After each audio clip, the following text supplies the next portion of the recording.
próximo bloco, então, é Dr. Martônio, depois João César e Carlos Eduardo.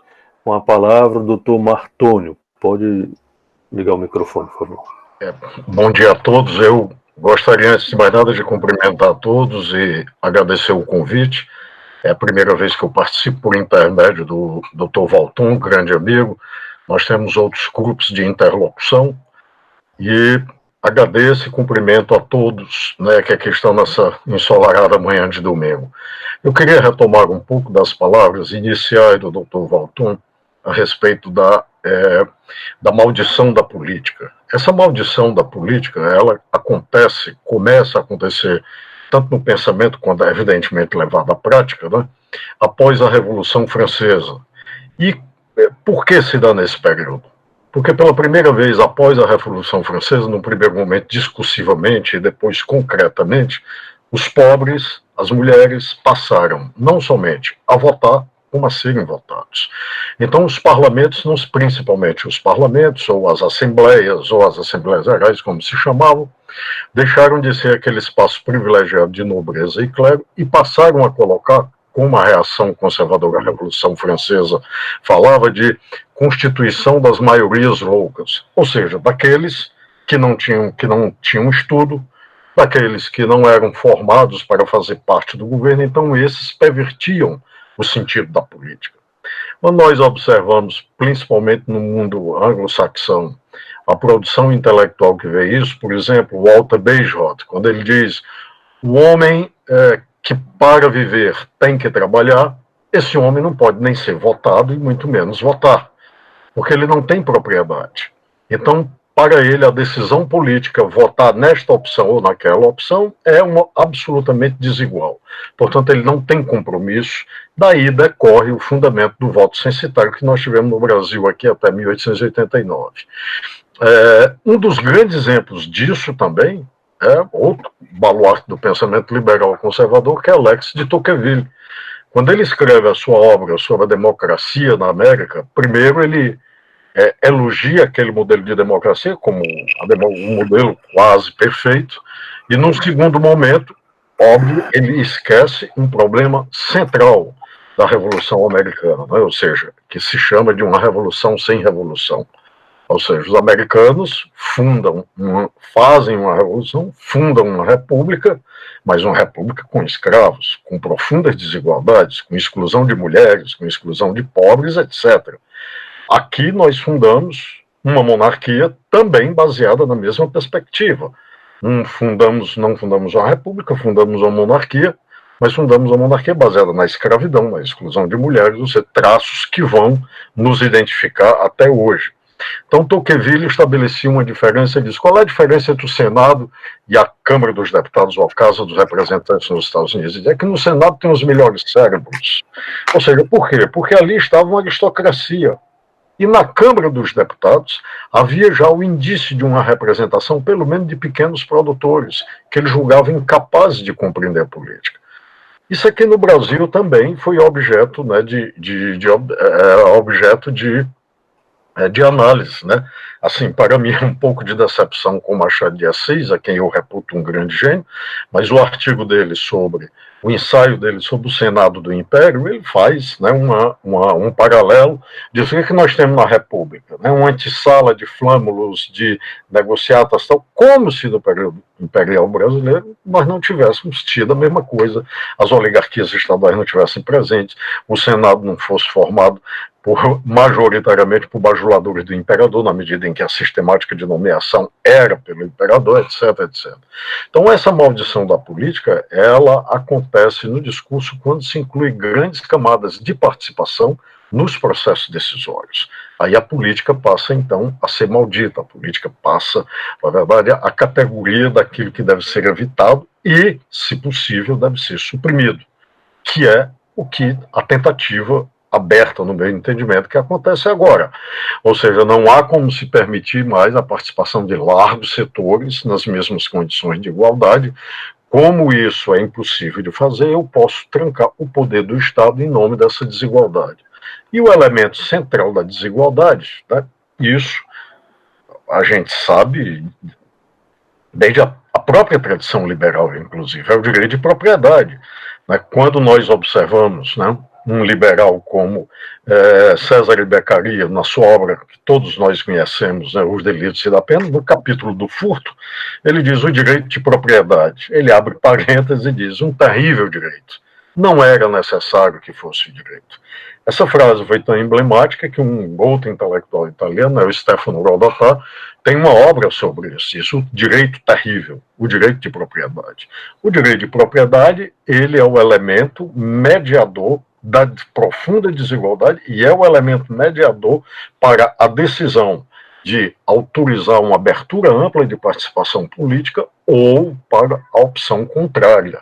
Então, eu creio, apenas para finalizar e externar minha concordância com o que o Valton disse, eu creio que nós estamos vivendo esse momento novamente, quando amplas maiorias, agora, deixaram de ser cidadãos políticos com direito a votar e ser votado, e passaram a ser cidadão econômico na medida em que larga escala da população saiu da miséria, teve acesso ao consumo, ou seja, nós temos a maldição da política porque agora estes cidadãos econômicos passaram a ter um poder decisório.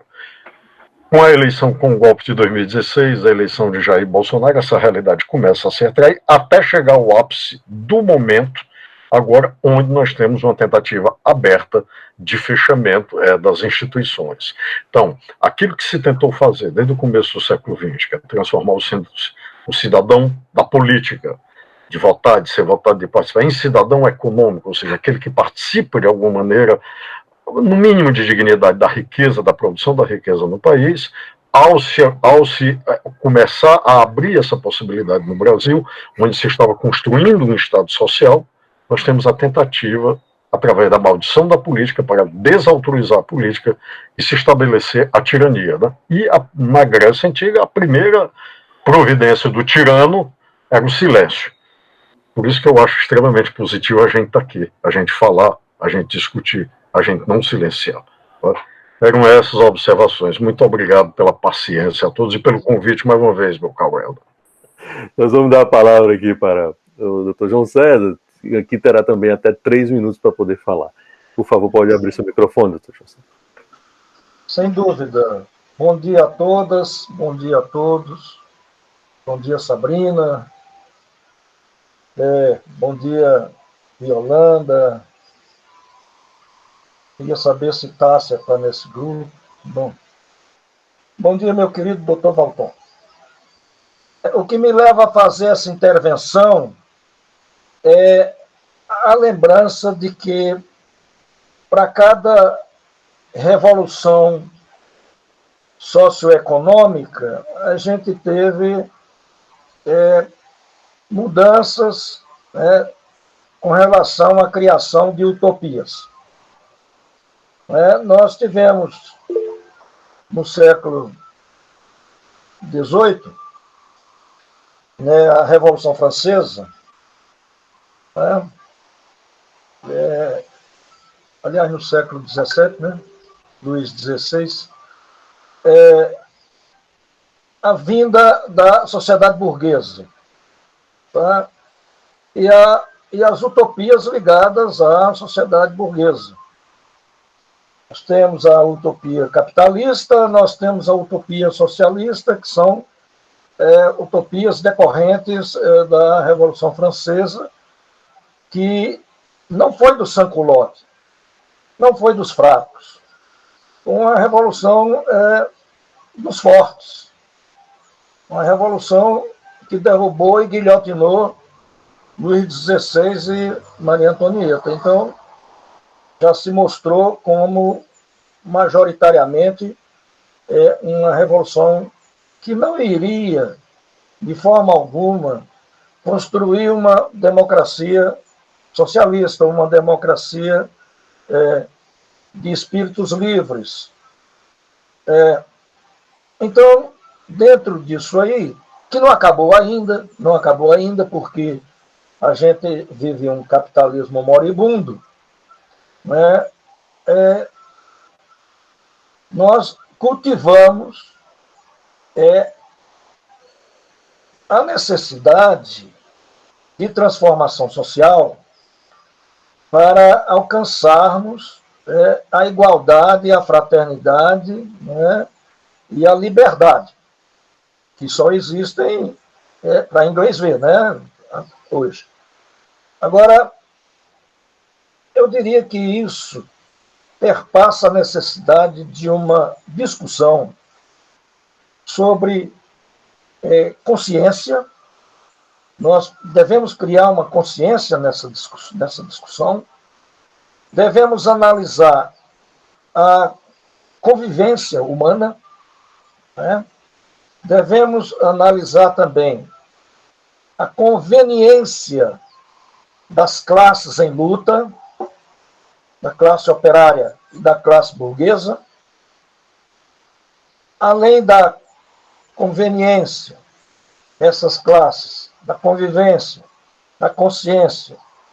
Nós precisamos analisar também a violência, porque a violência é extremamente importante de ser debatida, no sentido de que o que se viu nas revoluções utópicas, nas revoluções que ainda não se fizeram totais, do ponto de vista da execução, as violências, né? Não se pode dizer que a guerra primeira de 1914 não foi busca ideológica e busca utópica. Não se pode dizer que a Revolução Russa de 17 também não foi a busca de utopia.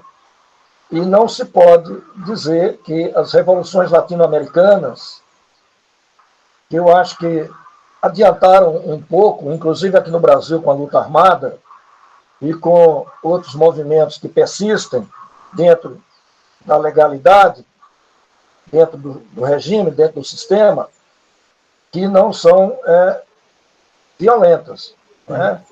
A violência está nas ruas. Se não está diretamente numa luta de classes, o operariado com a burguesia está na periferia de um sistema econômico cruel. Inclusive, a guerra do tráfico está dentro disso, né?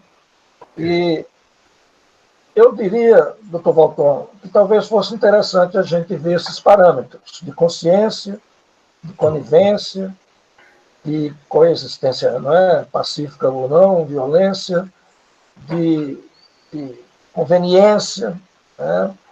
Enfim, são parâmetros que dentro da conivência de determinados setores, com determinados governos e com determinadas utopias, nos trazem a analisar melhor a conjuntura brasileira. É nesse sentido que eu queria deixar a colocação, para que nós façamos uma reflexão sobre isso. Muito obrigado.